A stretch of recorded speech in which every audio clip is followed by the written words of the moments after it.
EPFO को secure retirement का सबसे बेहतरीन इन्वेस्टमेंट टूल माना जाता है। रिटायरमेंट के लिए हर व्यक्ति अपनी तरह से तैयारी करता है और इसलिए सरकारी हो या प्राइवेट, दोनों ही तरह की नौकरी करने वाले मैक्सिमम सैलरीड कर्मचारियों का पीएफ अकाउंट होता है जिसे ईपीएफओ ऑपरेट करता है। इसमें आपकी सैलरी का 12% हिस्सा हर महीने जमा किया जाता है और इतना हिस्सा आपकी कंपनी का एम्प्लॉयर आपके अकाउंट में जमा करवाता है। लगातार इस फंड में पैसा जमा करने के बाद रिटायरमेंट पर एक अच्छा खासा फंड तैयार हो जाता है। लेकिन ईपीएफओ के एक डेटा ने सबको चौंका दिया है। क्या है ईपीएफओ का नया डेटा, क्या है इस डेटा में खास, ये सब जानने के लिए इस वीडियो को आप एंड तक जरूर देखना। Hello and welcome to money 9, मैं हूं मीनू शर्मा।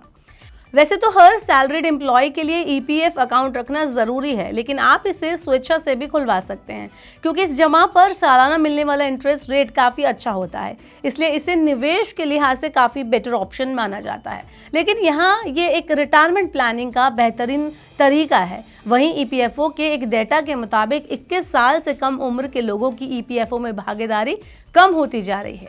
ईपीएफओ डेटा के मुताबिक 18 से 21 आयु वर्ग के जो लोग हैं उनकी भागीदारी इस सेक्शन में निरंतर वार्षिक गिरावट के साथ देखी जा रही है।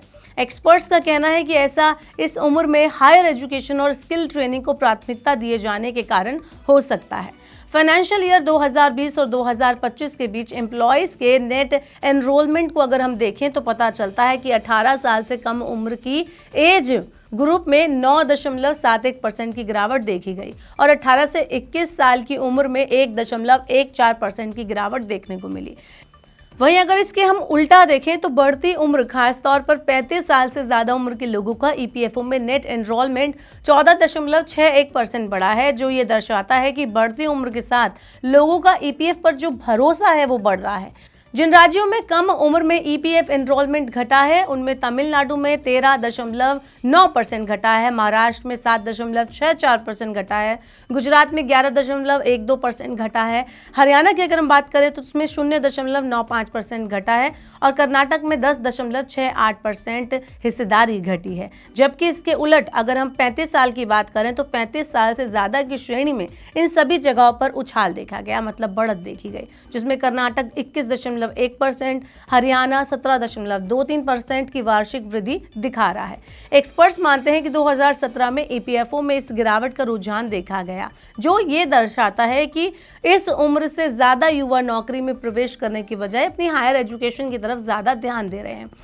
हालांकि इस उम्र का एज ब्रैकेट छोड़ बाकी सभी उम्र का डेटा तेजी से बढ़ रहा है, जो ये दिखाता है कि इस उम्र में लोगों को कम नौकरी करने के बारे में ज़्यादा वो अपना ध्यान केंद्रित कर रहे हैं, ज़्यादा सोच रहे हैं और स्किल्ड कोर्सेज पे वो ज़्यादा तवज्जो दे रहे हैं, जिसके बाद 21 की उम्र के बाद वो लोग नौकरी ज्वाइन कर रहे हैं। यही कारण है कि 22 से 25 जो एज ग्रुप है उसके ब्रैकेट के जो लोग हैं वो ईपीएफओ में 7.65% की वृद्धि दिखा रहे हैं। वहीं 35 साल से ज़्यादा उम्र के व्यक्तियों के लिए ईपीएफओ एनरोलमेंट में वार्षिक वृद्धि 14.61% की बढ़ोतरी हुई है।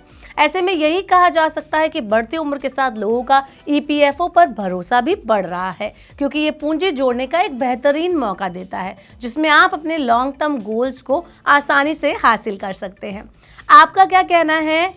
जो ये बढ़ती उम्र के लोग ईपीएफओ पर ज़्यादा भरोसा बना रहे हैं, उसके लिए आपका ईपीएफओ अकाउंट है या नहीं, आप उसको कितना बेनिफिशियल मानते हैं या नहीं, आप हमें कमेंट बॉक्स में अपनी राय बता सकते हैं। और ऐसे और वीडियोज़ के लिए देखते रहिए मनी 9 और सब्सक्राइब करें मनी 9 का यूट्यूब चैनल।